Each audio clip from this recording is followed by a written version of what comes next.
speaking on the respect part, please remember that this is a conversation. It's engagement.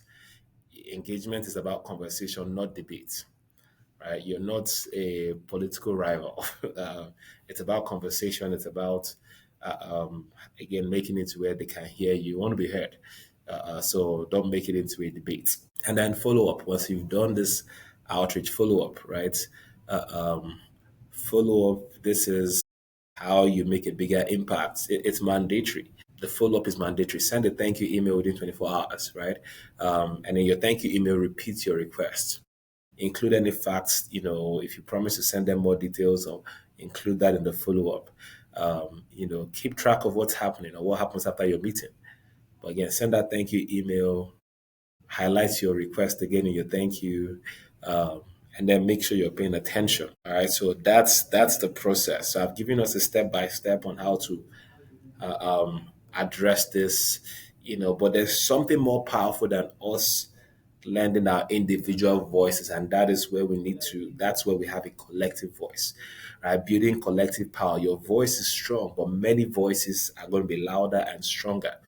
And so I want to encourage everybody to don't play solo, right? Again, that's when we say the African American Collective. We are building a collective because we want our collective voices.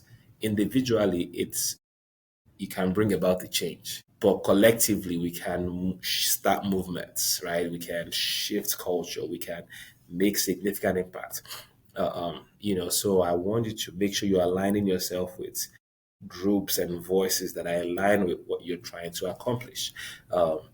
Platforms that share that amplify African immigrant voices, that give us, help us share our stories, so that when we're pushing for these initiatives and these things, uh, um, it's louder because it's not just the voice of one person, right? One is too small a number to accomplish anything meaningful or anything great. So it's super powerful when we can.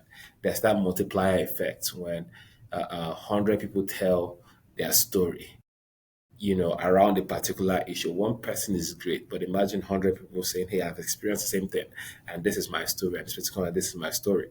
It's difficult to ignore, right? It's difficult to ignore, and that is what leads to real change. Eventually, politics is a numbers game, right? It's a numbers game. They want you to vote for them for the re-election, and they need to listen to you if they want that to happen.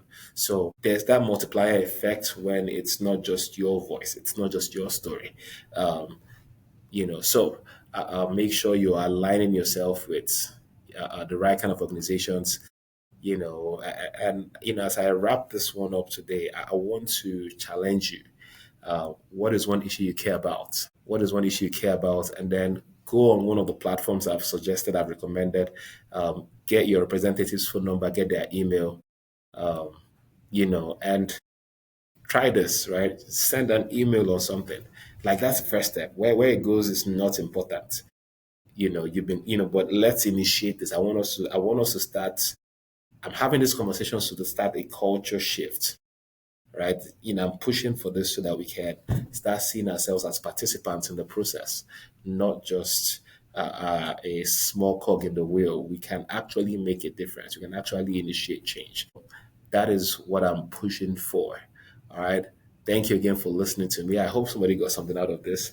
Please, if you have any questions around anything I've talked about, hit me up in the comments. I want to hear your comments on this one. What's the most important policy change you'd like to see happen? All right. I want your comments. Let me know in the chat.